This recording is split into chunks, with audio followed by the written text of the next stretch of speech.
இது அன்புடன் goals kitchen. நாம இன்னைக்கு பார்க்க போறது அயர்ன் ரிச் பொரியல் தான் பார்க்க போறோம். முருங்கை கீரை வேர்க்கடலை பொரியல். வாங்க எப்படி செய்யுதுன்னு பார்க்கலாம். முதல்ல நம்ம வேர்க்கடலையை வறுத்து எடுத்துக்கலாம். அதுக்கு ஒரு பேன் சூடு பண்ணி அதில் வேர்க்கடலை போட்டு நல்லா வறுத்து எடுத்துக்கலாம். கீரை பொரியலுக்கு ஃப்ரெஷ்ஷான வேர்க்கடலை யூஸ் பண்ணால் வாசனையும் டேஸ்ட்டும் நல்லாயிருக்கும். வேர்க்கடலை நல்லா வாசனை வர வரைக்கும் அதோட தோல் பிரிஞ்சு வர வரைக்கும் நம்ம வறுத்து எடுத்துக்கலாம். லேசான பொன்னிறம் வந்ததும் நம்ம ஸ்டவ் ஆஃப் பண்ணிவிட்டு இந்த வேர்க்கடலையை இன்னொரு பிளேட்டில் மாற்றி நம்ம ஆற விட்டுடலாம். வேர்க்கடலை நல்லா ஆறுனதும் இதோட தோலை நீக்கிட்டு ஒரு மிக்ஸி ஜாரில் போட்டு நம்ம நல்லா அரைச்சி எடுத்துக்கலாம். கூடவே 4 வரமிளகாய் போட்டு இதை நல்லா அரைச்சி எடுத்துக்கலாம்.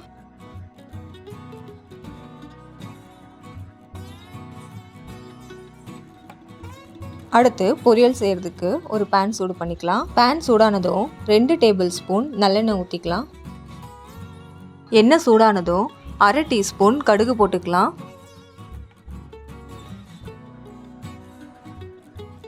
கடுகு பொடிஞ்சதும் 1 டீஸ்பூன் உளுந்து போட்டுக்கலாம்.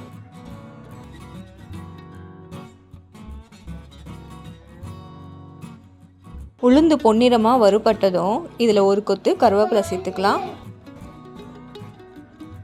கருவேப்பிலை நல்லா வறுபட்டதும் 10 போல் தோல் நீக்கின பூண்டு இடித்து சேர்த்துக்கலாம். பூண்டு பொன்னிறமானதும் இதில் க்ளீன் பண்ணி வச்சுருக்க கீரையை சேர்த்துக்கலாம். முருங்கைக்கீரையில் இலையை மட்டும்தான் யூஸ் பண்ணணும். அதில் காம்பு கொஞ்சம் கூட இருக்கக்கூடாது. காம்பு சுத்தமாக வேகாது, அதனால் டைஜஷன் ப்ராப்ளம் வரும்.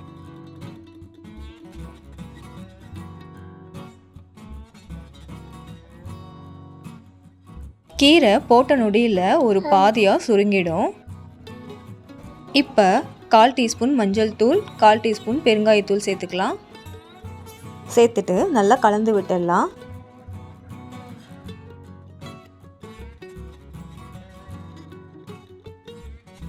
இப்போது தேவையான உப்பு சேர்த்துட்டு நல்லா கலந்து விட்டுடலாம்.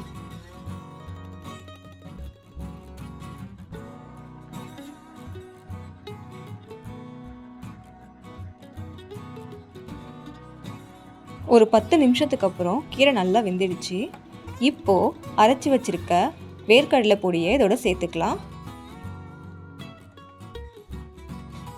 தேவையான அளவு வேர்க்கடலை பொடி சேர்த்துட்டு ஒரு தடவை நல்லா கலந்துட்டு ஸ்டவ் ஆஃப் பண்ணிடலாம்.